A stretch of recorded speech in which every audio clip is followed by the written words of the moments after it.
नमस्कार. शिवसंवाद न्यूजच्या या पेजमध्ये आपलं सहर्ष स्वागत. आपण आहोत मंगळवार तळे या ठिकाणी. प्रभाग क्रमांक 23चे जे उमेदवार आहेत सादिक अली बागवान यांची दिवसाची जी यंत्रणा आहे किंवा प्रचाराची जी धामधूम आहे ते सोडून ते आपलं काम मेडिकल या व्यवसायातून कशी काय वेळ देतात, बघत लोकांशी कसा संपर्क साधतात हेच आपण या व्हिडिओच्या माध्यमातून आणि त्यांनी केलेल्या सर्व कामांचा आढावा या व्हिडिओच्याच माध्यमातून घेणार आहोत.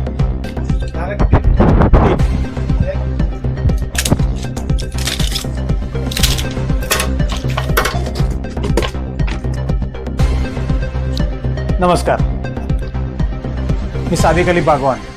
सादिक सर, प्रभाग क्रमांक 23चा अमधून महाविकास आघाडी पुरस्कृत भारतीय राष्ट्रीय काँग्रेस पक्षाचा अधिकृत उमेदवार.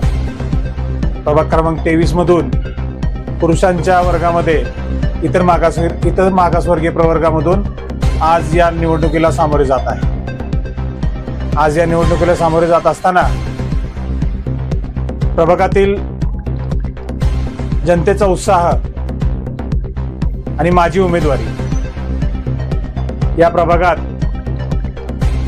माझ्या व्यवसायाच्या म्हणजे मंगळ तळ्यावरती Sheetal medical and general stores मागील 14 वर्ष या व्यवसायाच्या निमित्ताने या मंगळ तळ्याच्या संपूर्ण परिसरामध्ये कोविडमध्ये असो किंवा इतर कुठल्याही आरोग्याशी संबंधित कोणत्याही अडचणी असो, मग त्या बालवर्गाच्या असो, महिलांच्या असोत, ज्येष्ठ नागरिकांच्या असोत किंवा ज्येष्ठ पुरुष वर्गाच्या असोत, त्या सोडवण्यासाठी तत्परतेने मी या प्रभागात मी काम करत आलेलो आहे. हाच माझा दांडगा जनसंपर्क आज या निवडणुकीच्या निमित्ताने मला उत्साह प्रेरणा देत आहे. मला आशा आहे आणि मी खूप पॉझिटिव्ह आहे की माझं हे काम गेल्या 14 वर्षातील म्हणजे या व्यवसायाच्या निमित्ताने आणि मागील 2.5 वर्षापासून राजकीय क्षेत्रात राजकीय पक्षात काम करत असताना विविध विकास कामे, मग ते रोडचे असोत, गटारीचे असोत, दिव्यांचे असोत, या सार्वत्रिक निवडणूक सातारा नगर परिषद साताराच्या निमित्ताने माझी प्रचार यंत्रणा, माझे सहकारी असतील. या प्रभागामध्ये सकाळी 8:30 वाजल्यापासून विविध विभागामध्ये आम्ही प्रचाराला सुरुवात करतो. घर टू घर प्रचार करत असताना या दौऱ्यामध्ये आम्हाला असं लक्षात आलं की बऱ्याचशा ठिकाणी सुविधांचा अभाव आहे.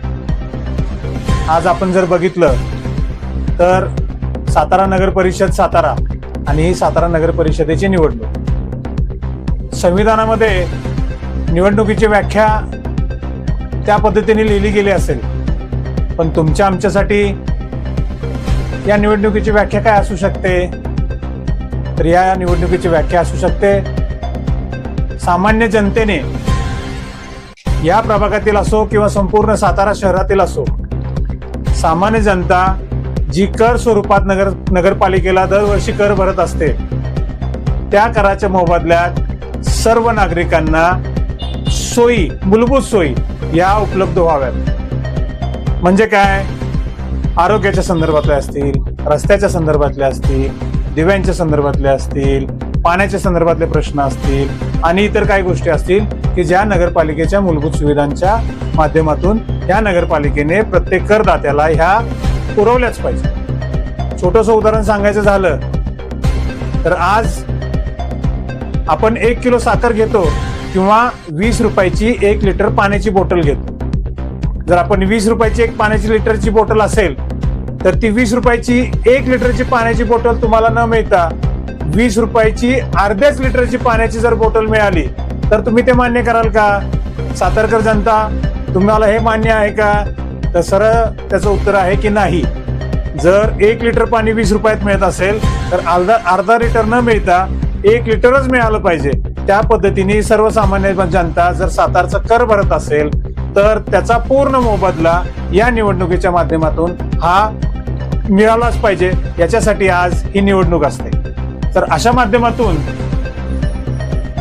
संविधानामध्ये डॉक्टर बाबासाहेब आंबेडकरांनी नगरसेवक, नगरसेविका, नगराध्यक्ष पदही निर्माण करून जनता आणि नगरपालिका ह्याच्या मधला दुवा संपर्क साधण्यासाठी हे पद निर्माण केलेलं आहे.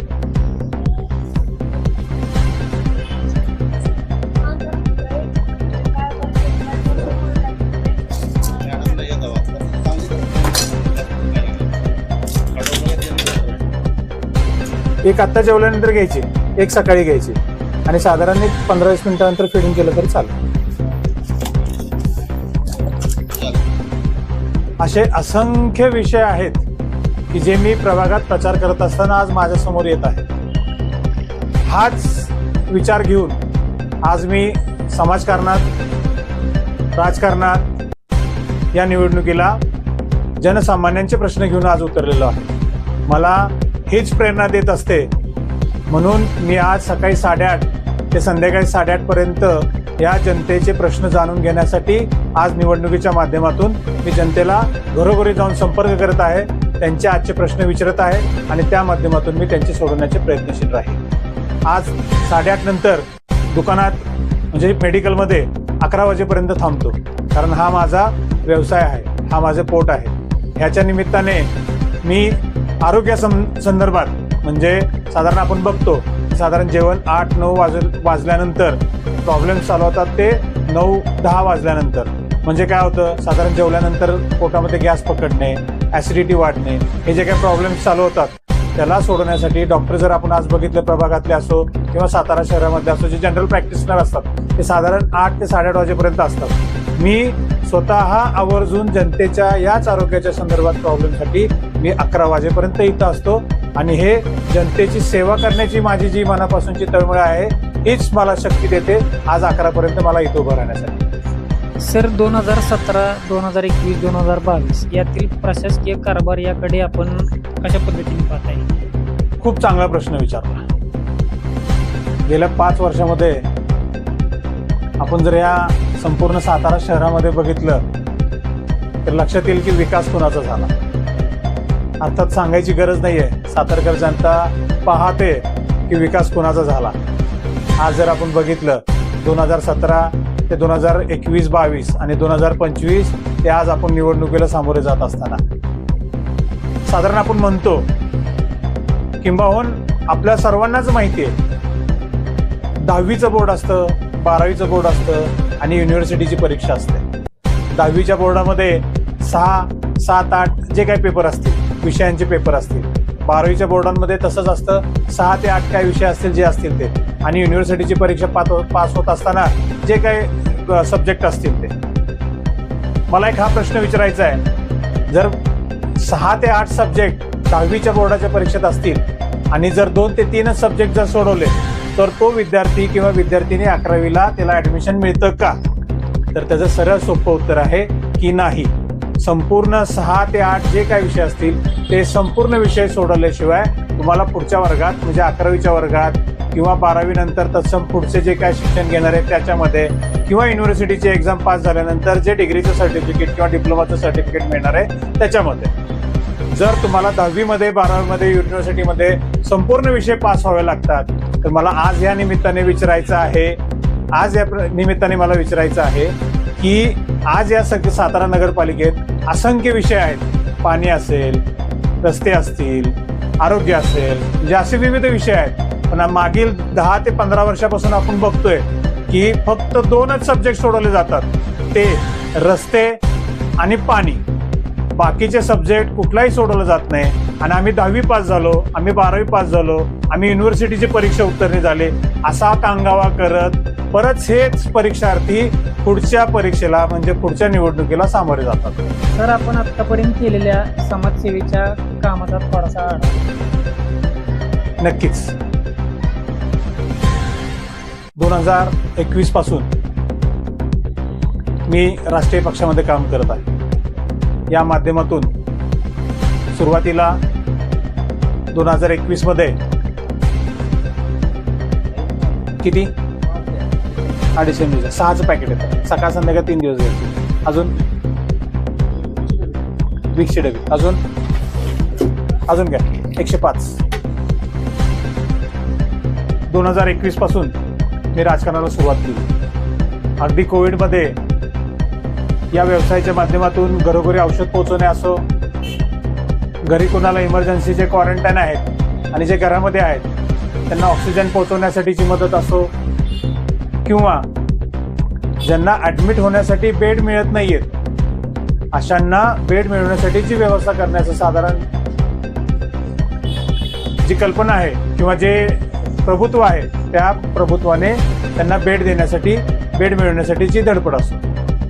त्याच्यानंतर वेगवेगळ्या पद्धतीने 15 ऑगस्टला, 26 जानेवारीला रक्तदान शिबिराचं आयोजन असो, आरोग्य शिबिरांचं आयोजन असो, जे आता नवीन योजना सरकारच्या आहेत त्या सरकारच्या योजना घरोघरी पोहोचवण्याच्या संदर्भात वेगवेगळे शिबिरांचं आयोजन असो, अशा पद्धतीने वेगवेगळ्या शिबिरांचं आयोजन करत कुणासाठी पाहिजे, डोळ्यांच्या संदर्भातले मोतीबिंदूच्या संदर्भातले ऑपरेशन्सचे कॅम्प असो, तपासण्या असो, चष्म्यांचे वाटप असो, अशा विविध शिबिरं मी आजपर्यंत या प्रभागात मी घेत आलेलो आहे. त्याचप्रमाणे नगरपालिकेच्या भ्रष्टाचाराच्या विरोधात, कारभाराच्या विरोधात वेगवेगळ्या पद्धतीने सुद्धा मी आंदोलनं उभी केलेली आहेत. अगदीच जर उदाहरण सांगायचं झालं तर हा जो आपण इथं आहे आज 211 मंगळवारपेठ सातारा, हा पूर्वी वॉर्ड क्रमांक 17 मध्ये होता. 2022 पासून ते 2024 पर्यंत म्हणजे जवळपास 3-3.5 वर्ष या प्रभागात रस्त्याचं काम अजिबात झालेलं नव्हतं. या रस्त्यात खड्डे, वाळू आणि ह्याच्या माध्यमातून बऱ्याचशा महिला, बरेचशी बालकं शाळेत जात असताना हे घसरून सायकलीवरून पडताना या असंख्य प्रमाणात दिसले गेलेले होते.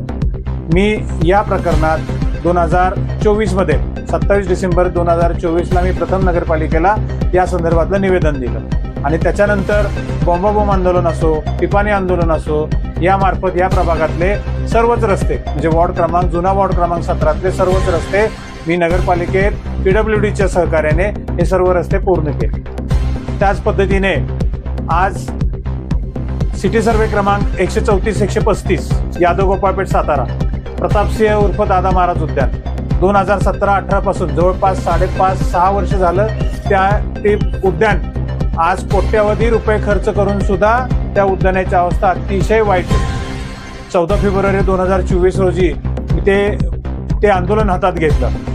मी नगरपालिकेला इशारा दिला, तीव्र स्वरूपात आंदोलन करण्यासाठी मी तयारी दाखवली आणि त्याचं फलस्वरूप बघता 27 फेब्रुवारी 2024 रोजी नगरपालिकेने त्या उद्यानाचं काम चालू केलं. आज रोजी त्या उद्यानाचं काम प्रगतीपथावर आहे आणि मला आशा आहे की लवकरच ते उद्यान जनतेच्या सुखसुविधांसाठी, मूलभूत गरजांसाठी लवकरच त्या उद्यानाचा लोकार्पण सोहळा होईल. त्यात माझ्या मनात काही शंका नाही आहे.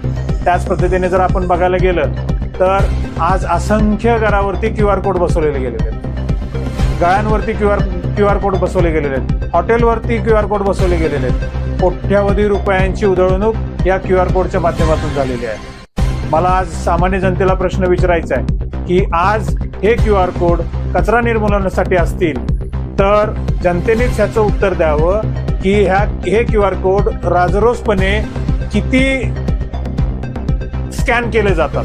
काय ते प्रत्येक घरावरती, दुकानांच्या गाळ्यावरती, हॉटेलवरती QR कोड स्कॅन केले जातात का? जर हे केले जात नसतील, ह्याचं उत्तर नाही म्हणून असेल तर मग एवढा कोट्यवधीचा खर्च कशासाठी केला गेला? सर, आपण आपल्या प्रभागात प्रचार फेरीला फिरताय, नागरिकांच्या समस्या जाणून घेताय.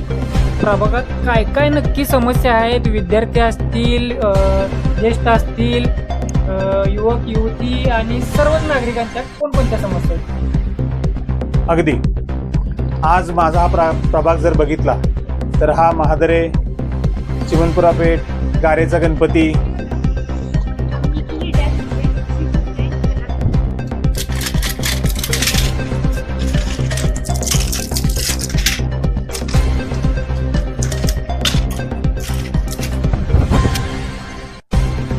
चिमनपुरा पेठ असो, काही भाग डोणे कॉलनीतला असो, कोळ वस्ती असो, जानकर वस्ती असो, आज या प्रभागात फिरत असताना प्रभागातील जनतेच्या गाठीभेटी घेत असताना आणि साधारण प्रभाग हा प्रत्यक्षात पाहत असताना आज महादरेसारखं ठिकाण असो, जे महादरे पूर्वी जो ग्रामपंचायत होती आणि आता हद्दवाडीमध्ये नगरपालिकेत आलेला आहे, या ग्रामपंचायतीच्या माध्यमातून आज जनतेपर्यंत कुठल्याही सुखसुविधा पुरवल्या गेलेल्या नाहीत. वाड्या वस्त्यातले छोटे छोटे रस्ते, छोटंसं गाव आहे पण वाड्या वस्त्यातले छोटे छोटे रस्ते सुद्धा आज कुठल्याही प्रकारचं काम झालेलं आपल्याला तिथे दिसत नाही. आज कमीत कमी अशा या लखलखीत सूर्यप्रकाशात मी आज फिरतोय. विचार करा, पावसाळ्यात तिथल्या जनतेचं काय हाल होत असतील, कशा पद्धतीने राजरोसपणे ते ये जा करत असतील, कशा पद्धतीने तिथं ते काम करत असतील. खूप अडचणी, असंख्य अडचणी जनतेने मला तिथं बोलून दाखवल्यात आणि मला त्यांनी हे तुम्हीच फक्त पूर्ण करू शकता, तुम्हीच फक्त एकमेव सुशिक्षित उमेदवार या प्रभागातले आम्हाला दिसताय आणि आम्हाला आशा आहे की आम्ही जे हे सांगितलंय हे पूर्णत्वाकडे नेण्याचे तुमचा मानस आहे, म्हणून आम्ही तुम्हाला या निवडणुकीच्या माध्यमातून पाठिंबा देतोय. अशा पद्धतीचं त्यांनी आज वक्तव्य करताना मला तिथं सांगितलं. त्याच पद्धतीने जानकर वस्ती असेल, कोळ वस्ती असेल, भरपूर असंख्य प्रश्न पाण्याच्या संदर्भातले असतील, रस्त्याच्या संदर्भातले असतील, आरोग्याच्या संदर्भातले असतील, किंबाहून तिथलं राहणीमान उंचवण्यासाठीचे असतील, अशा कुठल्याही पद्धतीचं आजपर्यंत तिथं काम केलं गेलेलं नाहीये. आज आपण तिथल्या मुलांच्यासाठी बघतोय शिक्षणाची अवस्था, त्या परिसरातील ज्या काही शाळा असतील, अंगणवाड्या असतील, त्या अंगणवाड्यांच्या मध्ये आज रोजी कुठल्याही प्रकारची अत्याधुनिक सुविधा शिक्षण घेण्यासाठी कुठेही होताना दिसत नाही. आज मला या माध्यमातून एवढंच सांगायचंय, करण्यासारखं भरपूर आहे. आज बरेचसे नगरपालिकेच्या माध्यमातून काही तिथं समाज मंदिर आहेत, काही छोटी छोटी ग्राउंड आहेत, ते ग्राउंड विकसित केले जाऊ शकतात. तिथल्या मुलांना खेळण्यासाठी प्रवृत्त केलं जाऊ शकतं. आज मोबाईलमध्ये आज एखाद्या विद्यार्थ्याला जर विचारलं की बाबा तू खेळ खेळतो का, तर तो सहजरित्या म्हणतो की हो. कुठले खेळ खेळतो?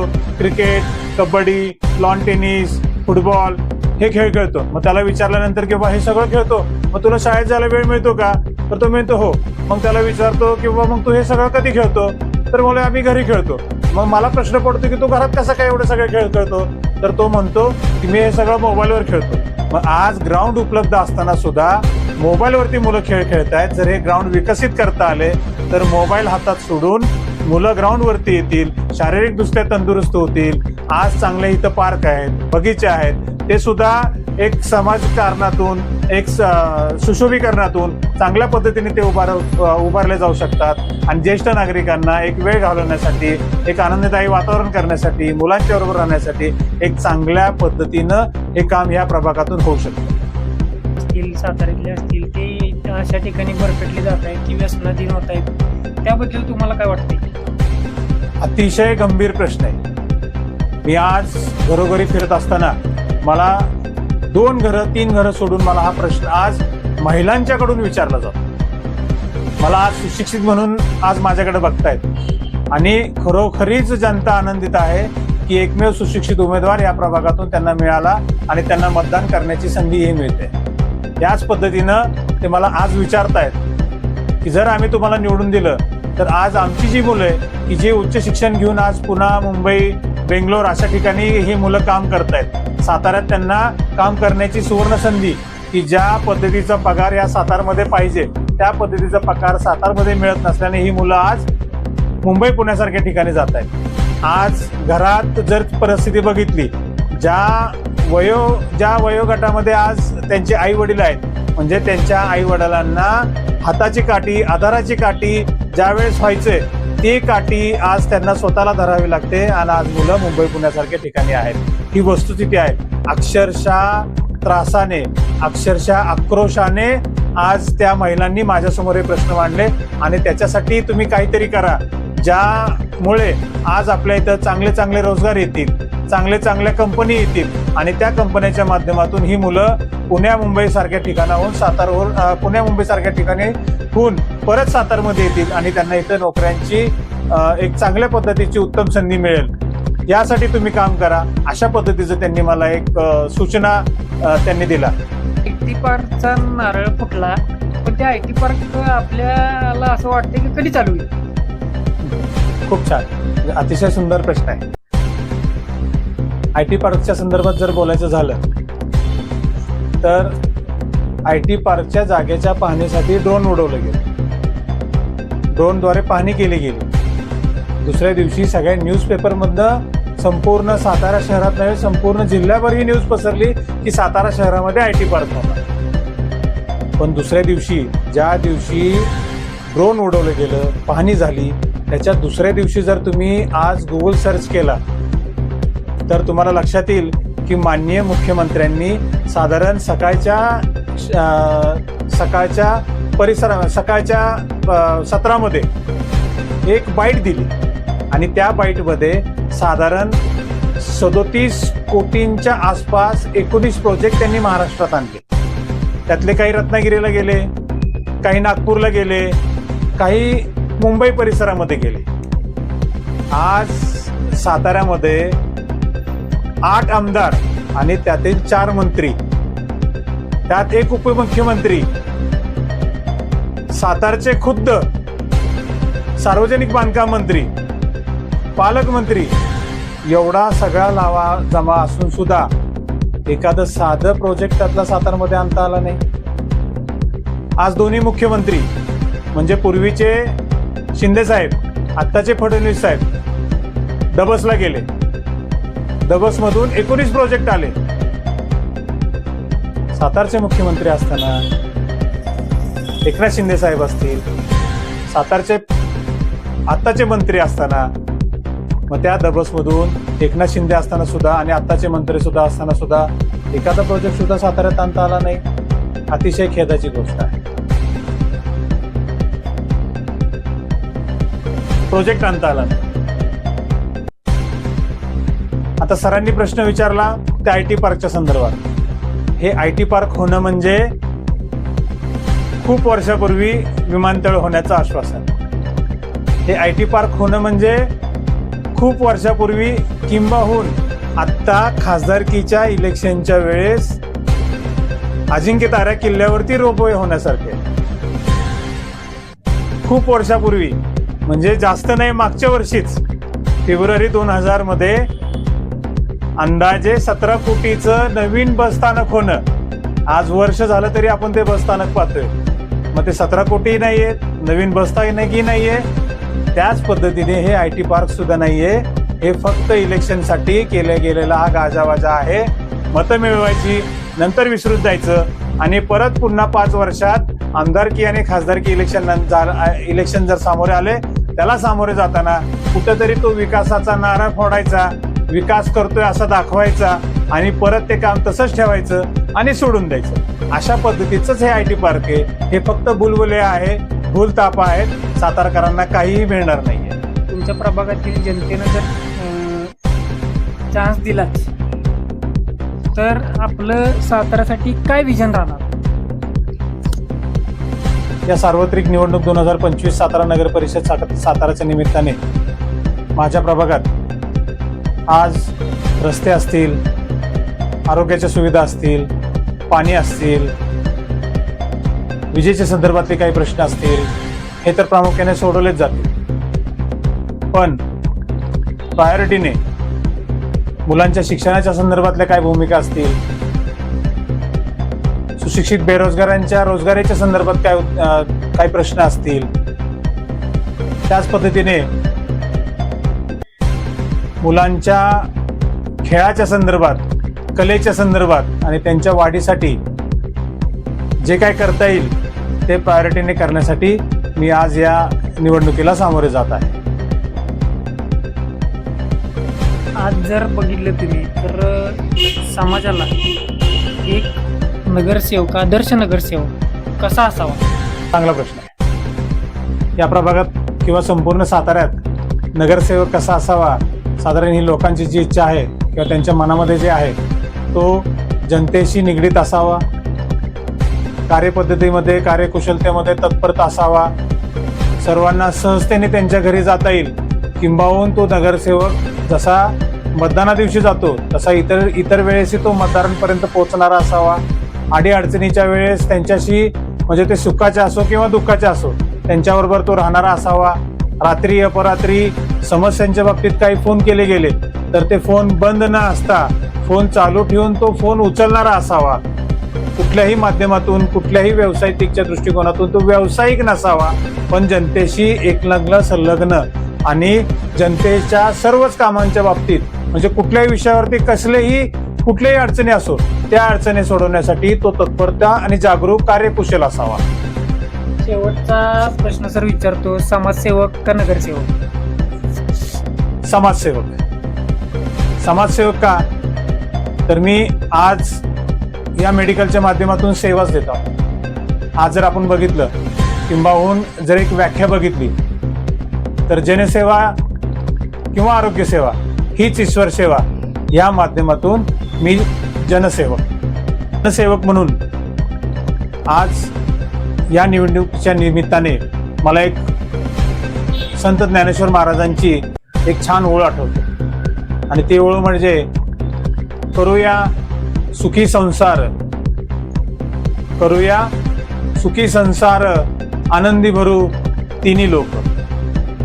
आज या माध्यमातून सर्वच विभागातील कष्टकरी असतील, शेतकरी असतील, मजूर वर्ग असतील, कामगार वर्ग असेल, या सगळ्यांसाठी त्यांचं राहणीमान उंचवण्यासाठी, त्यांच्या मुलांच्या शिक्षणाच्या जबाबदारीसाठी, महिलांच्या सुरक्षेसाठी, महिलांना घर बसून का होईना पण रोजगार मिळवण्यासाठी मी जनतेच्या समोर आज निवडणुकीला सामोरे जात आहे. एक सुशिक्षित उमेदवार म्हणून मला आज जनता या प्रभागातून प्रचंड बहुमताने निवडून देईल असा मला विश्वास आहे. मी जनतेला हेच आव्हान करतो की येत्या नगरपालिकेच्या निवडणुकीमध्ये मतदान दिनांक मंगळवार 2 डिसेंबर 2025 रोजी सकाळी 7:30 ते सायंकाळी 5:30 या वेळेमध्ये या प्रभागातील म्हणजे प्रभाग क्रमांक 23 मधील असंख्य मतदारांनी निवडणुकीला मतदानाला जावं आणि मतदान करत असताना आज बॅलेट पेपर म्हणजे वोट मशीनवरती नगरसेवक पदाच्या उमेदवाराला म्हणजेच मला 2 क्रमांकाचं बटन जे काँग्रेस पक्षाचं हाताचं पंजाचं चिन्ह आहे त्या पंजाच्या चिन्हाचं समोरचं बटन दाबून प्रचंड बहुमताने विजयी करावं हे मी आज जनतेला आवाहन करतो. जय हिंद, जय महाराष्ट्र.